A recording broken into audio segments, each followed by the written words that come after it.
Chelsea Football Club have a massive January ahead. Whether it's the 100 million acquisition of Ivan Toney potentially, whether it's selling Conor Gallagher, but the plans are out. All the journalists are out in full flow, and we're going to look at what realistically could happen, what you should expect. There's going to be some disappointment. There are going to be players that we don't want to leave that are going to leave. There's going to be some players that we're linked with that are going to make no sense. So today, we're going to absolutely jump in, give you a little pre for what's going to happen, and then we're going to talk about Thiago Silva. After the final whistle yesterday, I could have sworn that man cried because we were losing. He's come out with explosive comments. Pochettino comes out defending his captain. Yes, he ain't got the armband, but he is the captain. And it's something we need in the dressing room. I'm going to give you my take on that, and we're going to talk about the transfers. Let's get into it. But before we start, I need everybody that made it this far to hit that like button. I want to hit 1,000 likes on this video. It's the best way you lot can support the channel because it's been a marvelous 2023 for the channel. Subscribe if you're new, because this is where we talk about football content, and honestly, I don't bite my tongue. I just give you a straight fact. We're going to talk about Silva first. After the game yesterday, Silva looked like he was about to cry. Silva looked like he couldn't believe what had happened. 3-0 up, 20 minutes of capitulation. We collapsed. And you know what? A lot of people are going to say that was a bad performance. It wasn't. And like, if you go and watch my match review at the end of the video, right? I'll link it in. I told everyone, 60, 70 minutes, very good performance. 20 minutes, flip the script. And why did we flip the script? We play with no control. But Silva's comments were very interesting. Silva looked absolutely bemuzzled. And after the game, Pochettino said, but that's Silva. Like, he's always complaining about something. And there's a reason why he's playing at age 39. I love that. The reality is we need more of that in this team. We need more leadership. We need more charisma. We need more people with the it factor. We need more people believing that this is unacceptable. And to the fact that Silva had to go onto Instagram and release a statement saying, I'm a winner, basically. I have high expectations. I have high demands. I don't want to celebrate my New Year the way I celebrated my Christmas. Because I'll tell you one thing. This man cares about Chelsea Football Club. He cares about his performances, and he has a certain level of professionalism. And this is something that needs to rub off on all these other players. One thing I need to talk to you lot about is the structure of this team. The pivot is not pivoting. There is no two in there. There is one. There is always Caicedo. If you look at the screenshot that I'm about to put up, right? This heat map, this almost the default position. Conor Gallagher's position is too high up. He's further up than Madueke. He leaves the midfield vacated. And now, we need to talk about this in reality. Is this Conor's fault, or is this Pochettino asking him to do that?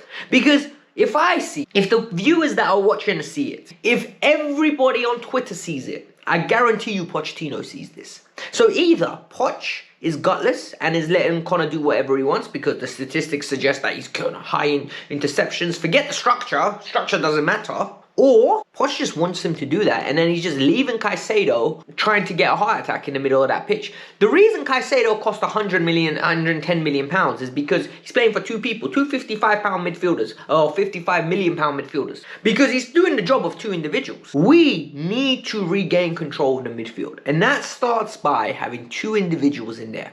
What I would have preferred for him to do, Enzo, Caicedo, double pivot, leave Conor up in the 10 if you want to continue playing him. Let him press away. Let him do all that running that he offers to the team. Let him do that. That's my quick fix. Now let's get into the transfers that could fix this team. Fabrizio Romano has been on record to state that this window is not only about acquisitions, but it's about departures for Chelsea Football Club. Chelsea Football Club are going to try to let a lot of people go.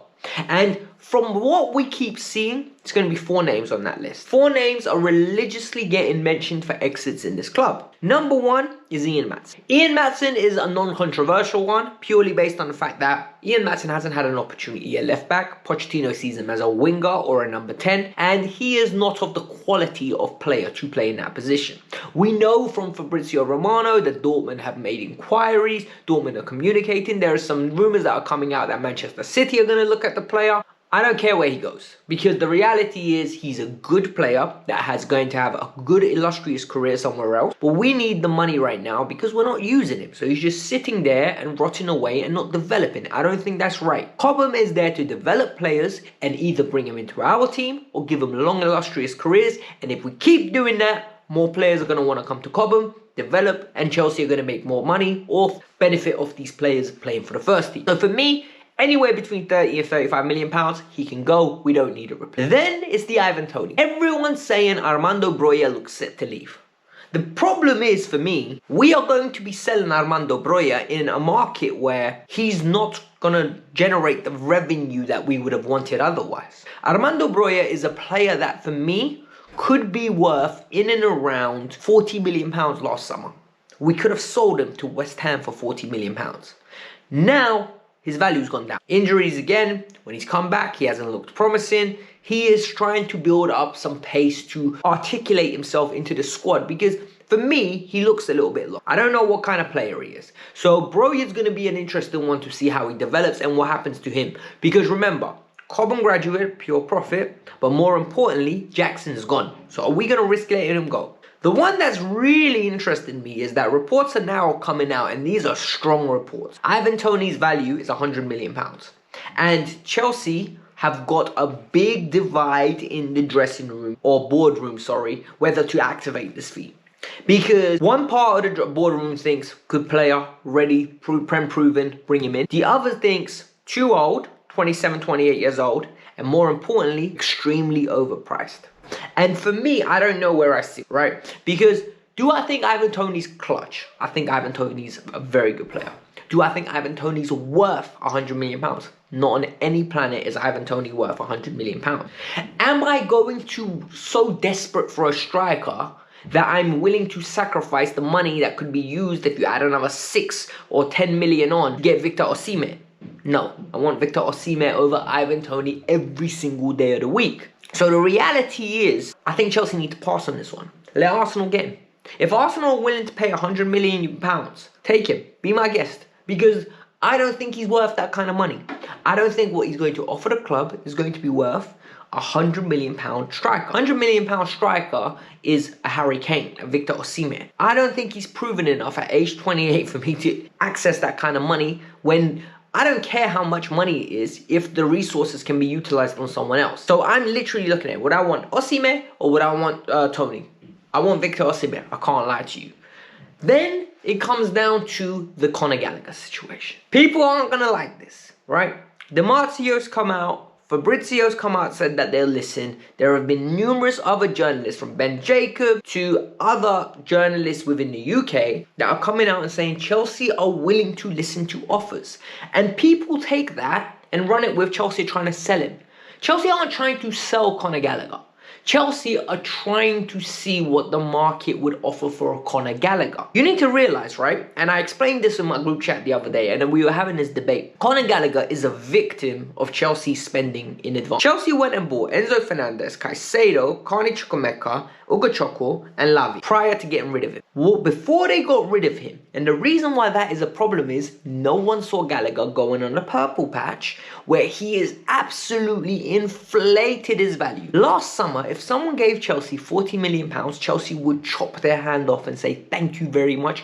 You can't take it back. No take it back. This year, 40 million pounds all of a sudden is a bargain for Conor Gallagher. So do you understand the issue Chelsea had? Chelsea could sell him for 55, 60 million pounds, and that looks like amazing business. But the fan base doesn't want to see it that way because they like Conor Gallagher. They are attached to Conor Gallagher because of who Conor Gallagher is, because of the idea, because of the theory of what Conor Gallagher is. Cobham graduate, one of our own, runs around, and he's our best midfielder. That's what I keep getting told. I don't see those things, but I understand why you see those things. So it's perfectly fine to feel that way. Would I sell Conor Gallagher for 60 million pounds? Yes, I would. And I know that's not going to be popular, and I know you're not going to like what I'm saying. But we need to look at it from the perspective of the board. You wanted Romeo Lavia. You wanted Moises Caicedo. You wanted Enzo Fernandez. It requires Mason Mount and Conor Gallagher and Kai Havertz leaving. And that's the replacements. People aren't going to like it. You want Cole Palmer. You need to fund them in some sort of way. And that is going to happen if they pay the money. Of course, people are going to be upset. And of course, selling to Spurs for some people is a crime. I don't think he's as good as people are making him sound. Genuinely don't. So it is what it is. The other player that could be leaving the club is Trevor Chalobah. Fabrizio said that one will drag on a little bit. He doesn't believe that at this moment in time, clubs are queuing up to activate the fee and buy the player. So we need to be patient with that one. But Chelsea today have been linked with Jean-Claude Tadibo, the France international. He's got 2 caps. He's 24 years old. His birthday yesterday. He's an individual that's played 100 games, I think, at league level. And he's played for Barcelona a few games. He played for Nice. And I think he had one other club in another league prior to that. So he's been on loan. He's got a lot of experience. And he's coming into an area now where you would say he's in his prime. And I think he's right-footed, if I'm not mistaken. But I don't know much about the player. I just know that Manchester United were heavily linked with him in the summer. But this stinks of agent talk. Stinks of agent doing too much. Because in the last 7 days, he's been linked with United, Spurs, and Chelsea. So for me, his agent is offering him out everywhere. And they're trying to get a move now because they couldn't get a move in the summer. That's just my personal opinion. Let me know your thoughts. Hit the like button, subscribe to the channel. Thank you for making this a super successful year for the channel. If you guys want to watch any more content, here's 2 videos. So the post-match review, which is an amazing one from yesterday, breaks down the game in nice detail. And on this side, we've got the 6 reasons why I think Chelsea could consider getting rid of Pochettino. And these are weaknesses in Pochettino's management as of this season, what I've seen so far. So go check it out. See you around. Peace out. I'm out.